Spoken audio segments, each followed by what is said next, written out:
Paper bag manufacture को देखा है जो मैनुअल पेपर बैग बना के और दूसरों के यहाँ पेपर बैग को प्रिंट करा के अपने ठेले के जरिए अपने तैयार बैग को अपने कस्टमर के पास पहुंचाते थे। और दोस्तों आज उनके पास उनकी खुद की अच्छी flexo printing machine, fully automatic paper bag machine और अपनी खुद की ट्रांसपोर्ट की गाड़ियां हैं। दोस्तों उन्होंने 5 से 6 साल में अपने पेपर बैग के बिजनेस को अपनी मेहनत के दम पर यहाँ तक पहुंचाया है। दोस्तों इस बिजनेस में इन्वेस्टमेंट तो है बट प्रॉफिट ऑफ मार्जिन उससे कहीं ज्यादा है। आजकल हर छोटी बड़ी कंपनी पेपर बैग का यूज करती है अपने प्रोडक्ट्स के लिए। दोस्तों प्लास्टिक बैन होने के कारण पेपर बैग्स काफी ज्यादा यूज होने लगे हैं। आजकल malls, hospitals, garment shop, sweet shop, food restaurant या और भी दूसरी जगह पे पेपर बैग का यूज काफी मात्रा में होने लगा। गाँव से ज्यादा शहरों में इसका यूज होता है। दोस्तों ये बैग जितनी आसानी से मैन्युफैक्चर होते हैं बिकते उतने ही महंगे हैं। दोस्तों आने वाले समय में प्लास्टिक बैग्स के यूजेस बिल्कुल बंद हो जाने वाले हैं और इनकी डिमांड और भी ज्यादा बढ़ने वाली है। ये देखने में काफी खूबसूरत और इको फ्रेंडली होते हैं। तो दोस्तों इस वीडियो के जरिए हम जानेंगे कि हम कैसे अपना खुद का पेपर बैग का बिजनेस शुरू कर सकते हैं, कौन कौन से मशीन और रॉ मटेरियल्स की जरूरत होगी, मशीन कहाँ से खरीद सकते हैं, कैसे पेपर बैग्स बना सकते हैं, कैसे अपने तैयार माल को बेच सकते हैं, कितनी लागत आएगी और हम कितना मुनाफा कमा सकते हैं। तो वीडियो देखते हैं। पेपर बैग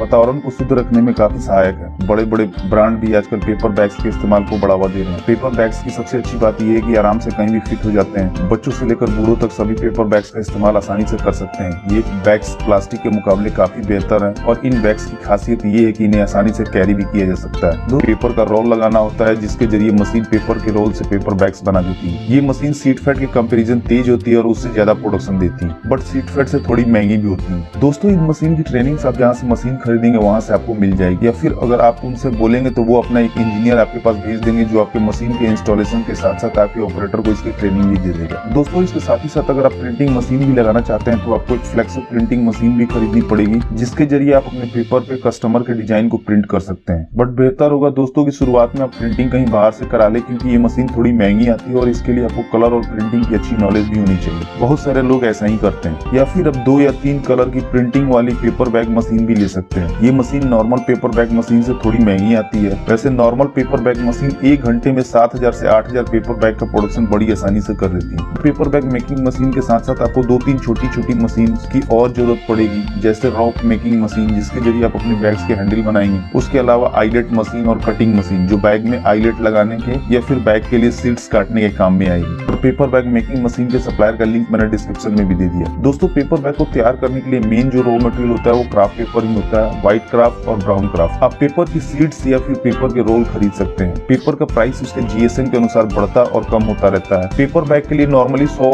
जीएसएम से 350 जीएसएम के पेपर लगते हैं और आपको इतने जीएसएम का पेपर 40 से 100 रुपए पर केजी के हिसाब से मार्केट में मिल जाएगा। बड़े बड़े शहरों में आपको इसके बहुत से वेयर हाउस भी मिल जाएंगे। वैसे बहुत से पेपर मिल हैं जो केवल पेपर का ही रोल मैन्युफैक्चर करते हैं जैसे आईटीसी, खन्ना पेपर मिल, सेंचुरी पेपर मिल इत्यादि। दोस्तों बैग का जो स्टैंडर्ड साइज होता है वो आपको वीडियो में दिख रहा होगा और इन साइज के हिसाब से आप अपने पेपर रोल या पेपर सीट्स ऑर्डर कर सकते हैं। इसके अलावा प्रिंटिंग के लिए इंक्स और चिपकाने के लिए ग्लू की भी जरूरत पड़ेगी और पैक करने के लिए कुछ पैकिंग मटेरियल्स की भी जरूरत पड़ेगी जैसे प्लास्टिक की पन्नी या फिर रैपिंग बोर्ड्स। दोस्तों पेपर बैग मैन्युफैक्चरिंग मशीन के जरिए काफी आसानी से हो जाता है। आप एक ऑपरेटर और एक हेल्पर के जरिए इस मशीन के द्वारा बड़ी आसानी से पेपर बैग मैन्युफैक्चर कर सकते हैं। मशीन को बस चलाने आना चाहिए, उसके बाद बाकी का सारा काम ये मशीन खुद कर देती है। हमें मशीन में पेपर बैग के साइज की सेटिंग करनी होती है और फिर मशीन के एक सिरे पे पेपर रोल को लगा देना होता है। वैसे प्रिंटेड बैग बनाने के लिए हमें रोल प्रिंट करा के मशीन में लगाना होता है और फिर ये मशीन उस साइज के बैग बनाना शुरू कर देती है। उसके बाद उस बैग को हम हैंडल लगा के 100, 500 या 1000 का पैकेट बना बेचने के लिए भेज सकते हैं। दोस्तों हमें एक बात का ध्यान रखना होगा कि हमें जिस साइज का बैग बनाना हो उस साइज के हिसाब से ही पेपर रोल ऑर्डर करें या फिर स्टैंडर्ड साइज के ही पेपर रोल खरीदे जैसे कि 715 mm, 760 mm, 804 mm विड्थ में। इससे हमारा पेपर का वेस्टेज कम आएगा। वैसे बिजनेस शुरू करने के बाद आप रॉ मटेरियल्स कैलकुलेशन अच्छे से सीख जाएंगे। दोस्तों अगर आपके पास फाइनेंस की कमी है तो आप बैंक से लोन के लिए भी अप्लाई कर सकते हैं एक प्रॉपर बिजनेस प्लान के साथ। पेपर बैग बिजनेस में 2 तरह के इन्वेस्टमेंट की जरूरत होती है जैसे पहला फिक्स कैपिटल जिसके अंदर लैंड, मशीनरी और अन्य सारे खर्चे आते हैं और इसके लिए आप बैंक में टर्म लोन के लिए अप्लाई कर सकते हैं। और दूसरी होती है वर्किंग कैपिटल जिसके अंदर आपके दूसरे खर्चे आते हैं जैसे कि raw materials cost, labour cost, production cost और डे टू डे एक्टिविटीज के खर्चे। और आप इसके लिए वर्किंग कैपिटल लोन यानी ओवरड्राफ्ट और कैश क्रेडिट फैसिलिटी के अंतर्गत अप्लाई कर सकते हैं। आजकल गवर्नमेंट भी मैन्युफैक्चरिंग बिजनेस को काफी बढ़ावा दे रही है, इसलिए सरकार द्वारा चलाई जा रही योजनाओं के अंतर्गत आप लोन के लिए भी अप्लाई कर लोन पा सकते हैं। दोस्तों आपको अपने प्रोडक्ट की मार्केटिंग करना बहुत जरूरी होता है। इसके लिए आप एक काम ये भी कर सकते हैं, कोई एक आदमी सिर्फ मार्केटिंग का काम संभाले और अलग अलग जगहों पे जैसे कि मॉल्स, बेकरी शॉप, चप्पल shop, general store, retail outlet, garment shop या फिर होटल रेस्टोरेंट में घूम के आप पेपर बैग की क्वालिटी का प्रचार करें। साथ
आपको इस बिजनेस से जुड़ी कोई भी इंफॉर्मेशन चाहिए तो आप हमसे कमेंट करके भी पूछ सकते हैं। तो दोस्तों इस वीडियो में इतना ही। उम्मीद करता हूँ कि आपको वीडियो जरूर पसंद आई होगी, तो प्लीज वीडियो को लाइक और शेयर करना ना भूलें और चैनल को सब्सक्राइब कर लें ताकि नए नए बिजनेस आइडियाज पहुंचे सबसे पहले आपके पास।